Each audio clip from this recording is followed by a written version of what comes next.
Hi everyone, आज मैं आपके साथ शेयर करूंगी चटपटा आलू मटर पुलाव की रेसिपी जो किसी बिरयानी से कम नहीं, इतना टेस्टी बनेगा। बनाने में तो बहुत इजी है, तो ट्राई ज़रूर कीजिएगा। और रेसिपी पसंद आए प्लीज़ वीडियो को लाइक, चैनल को सब्सक्राइब और अपने फैमिली और फ्रेंड्स में शेयर ज़रूर कर दीजिएगा।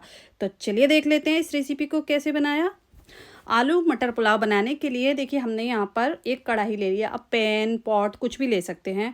और देखिए हमने यहाँ पर ऑयल ऐड कर लिया है। ऑयल एक बड़ा चम्मच ऐड कर लिया है। और देखिए एक बड़े साइज़ का प्याज इस तरह से स्लाइसेस में कट किया हुआ ये ऐड कर दिया है। और प्याज यहाँ पर भुनने लगे तभी इसमें हमने कुछ मसाले ऐड करने हैं। तो देखिए हमने यहाँ पर ऐड करना है 1 इंच का दालचीनी का टुकड़ा, 1 बड़ी इलायची, आधा टीस्पून जीरा, 2 लौंग और 10 से 12 काली मिर्च, 2 हरी इलायची। तो ये मसाले चले जाएंगे और इनको कर लेना है हमें गोल्डन फ्राई। प्याजों को देखिए इस तरह से गोल्डन फ्राई कर लिया है।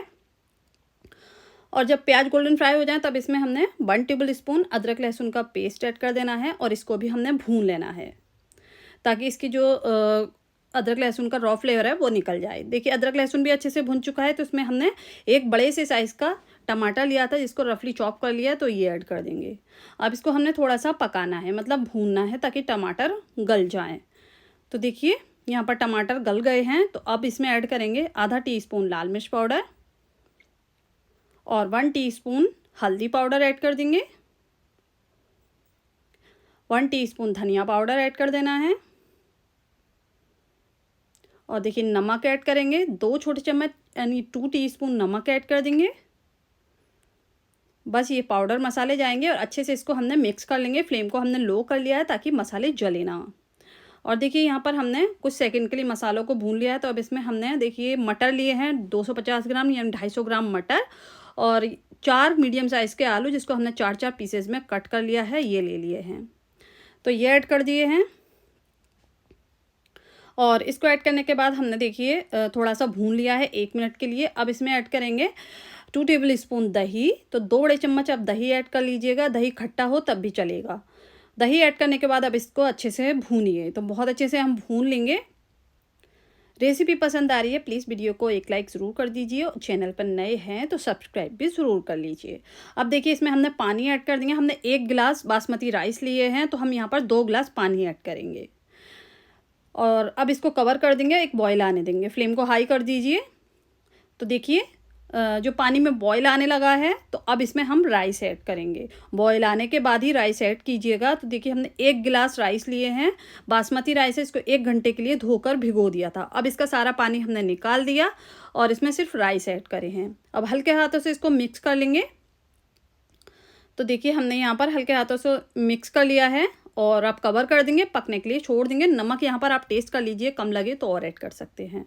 अब देखिए राइस डालकर हमने इसको खोलकर देखा है, इस तरह से थोड़ा थोड़ा पानी रह गया है। तो इसको थोड़ा सा मिक्स कर देंगे और इसमें हमने 1 मीडियम साइज़ का टमाटर 4 पीस करके डाल दिया है। सिर्फ गार्निशिंग के लिए है ताकि देखने में अच्छा लगे पुलाव। तो देखिए और बस अच्छे से इसको हल्के हाथों से मिक्स कर लिया है। अब कवर कर देंगे फिर से। फ्लेम को अभी हाई किया हुआ है हमने और हाई फ्लेम पर ही इसको रखा हुआ है इस तरह से। अब देखिए यहाँ पर दम पर लगाएंगे, बस थोड़ा थोड़ा सा पानी रह गया है तो एक एल्यूमिनियम फॉइल ले लेंगे, इससे हम दम लगाएंगे। आप कपड़े से भी लगा सकते हैं।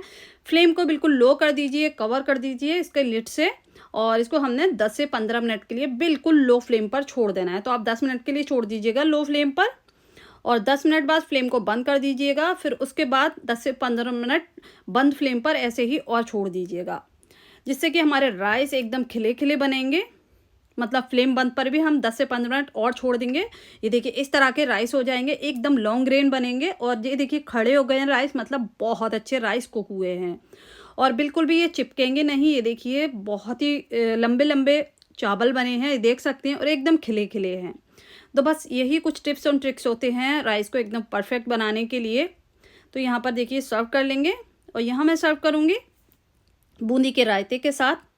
इसकी रेसिपी मैंने पराठे के जो रेसिपी आपको बताई थी उसमें दी गई है, तो वहाँ से आप चेक कर सकते हैं। और हरी चटनी के साथ तो इसका कहना ही क्या।